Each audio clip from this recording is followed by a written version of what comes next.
चलो ग्राम अभियान, तो अक्सर सवाल तो होगा ही कि आखिर इस यात्रा का सबसे बड़ा उद्देश्य क्या है।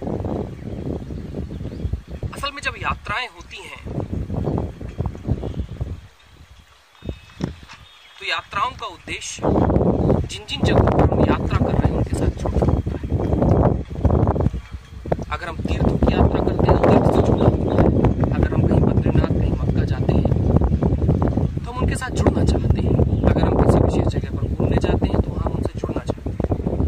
इसी तरीके से इस चलो ग्राम अभियान यात्रा का प्राथमिक उद्देश्य है कि हम ग्रामीण चेतना, गाँव की जो चेतना है, गाँव की जो कॉन्शियसनेस है और जो ग्रामीण आबादी है उसके साथ हम जुड़ सके।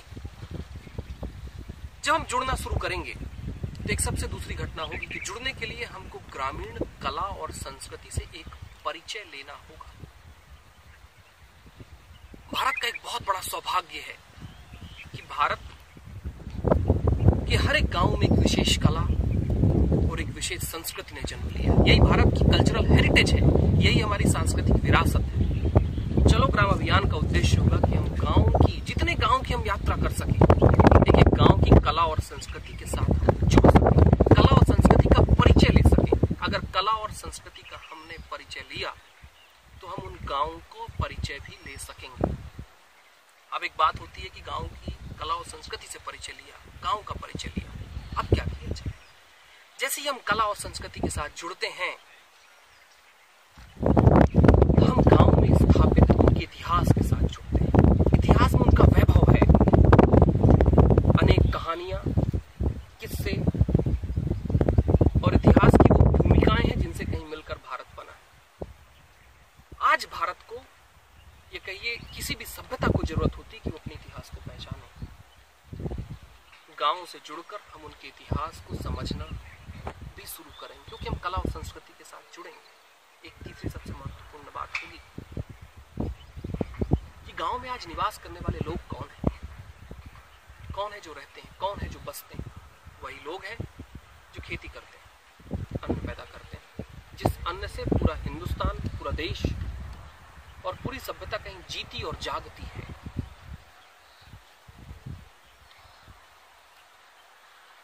मेरी कोशिश है, मेरी व्यक्तिगत कोशिश है और आनंद ही आनंद की कोशिश है कि यवतमाल जिले में होने वाले किसानों की आत्महत्या और उस आत्महत्या से घटने वाला उनका आत्मविश्वास, ये दोनों एक साथ जुड़े हुए हैं। जब भी आत्मविश्वास घटता है कहीं पर आत्महत्या होती है। किसानों का एक आत्मविश्वास जागृत किया जा सके, इसीलिए हम सहारा ले रहे हैं काव्य का, कीर्तन का, भजन का, कव्वाली का, हर एक उस साधन का जहां पर हम एक संदेश भेज सकें कि तुम्हारे साथ हम खड़े हैं, किसान लोग अकेले नहीं। यहीं से होगा उनकी चेतना का विकास।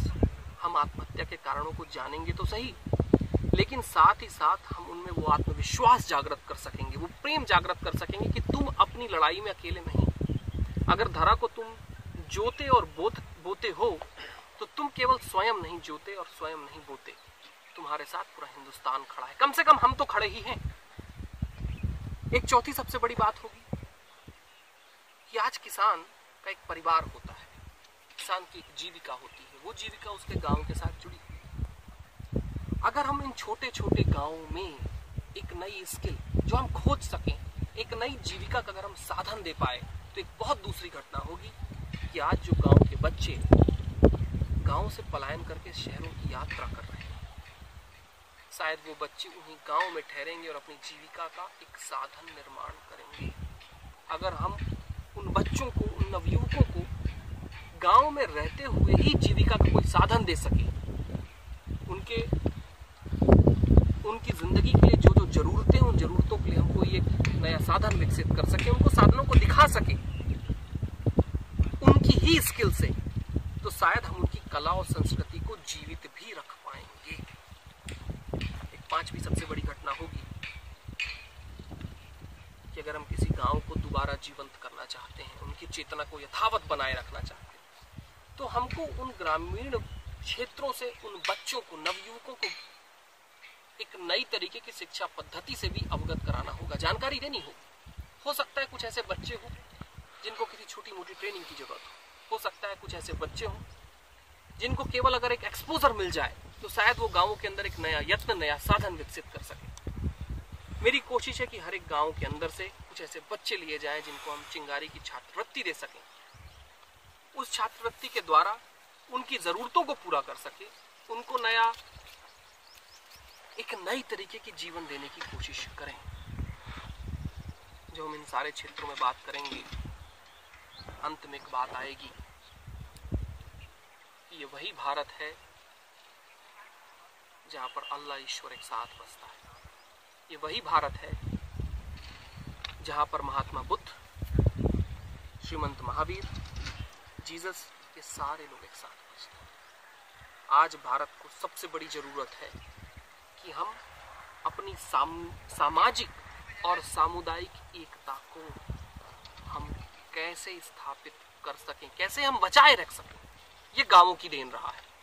यही वो गांव रहे हैं जहां पर फरीद, बाबा फरीद और पंडित शिव साथ साथ चला करते थे। इन गांवों से हमको सामाजिक और सामुदायिक एकता का एक नया इतिहास रचना है। चलो ग्राम अभियान गांव की यात्रा तो जरूर है, लेकिन ये गांव से होती हुई भारत के विराट इतिहास की यात्रा है। ये चलो भारत